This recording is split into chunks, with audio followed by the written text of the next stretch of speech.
Qış mövsümünə xarakterik olan qeyri-sabit hava şəraitində sürücülərdən xahişimiz qaydalara daha məsuliyyətli yanaşsınlar. Avtomobili texniki cəhətdən saz vəziyyətdə idarə etsinlər, xarici işıq cihazları işlək vəziyyətdə olmalıdır, şüşə silgəcilər tam saz vəziyyətdə olmalıdır, şinlər normalara cavab verməlidir, təkərlər isə mövsüm şəraitinə uyğun olmalıdır. Qeyd etmək istərdim ki, qanunvericinin tələbinə əsasən avtomobilin şinlərin praktikindəki naxışlarının qalmış hündürlüyü normalara cavab verməlidir. Yəni, minik avtomobillərində 1.6 mm, yük avtomobillərində 1 mm, avtobuslarda 2 mm, moped və motosikletlərdə isə 0.8 mm-dən az olmamalıdır.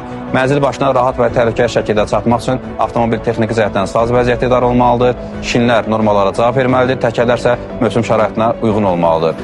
Sürücülərdən xahişimiz və tövsiyəmiz yollarda qaydalara ciddi şəkildə riayət edək, yol birgə məsuliyyət yeridir. Ona görə sizdən xahişimiz qaydalara ciddi şəkildə riayət edin, avtomobilinizi tam normalara uyğun vəziyyətdə idarə edin, şinlər normalara uyğun olmalıdır.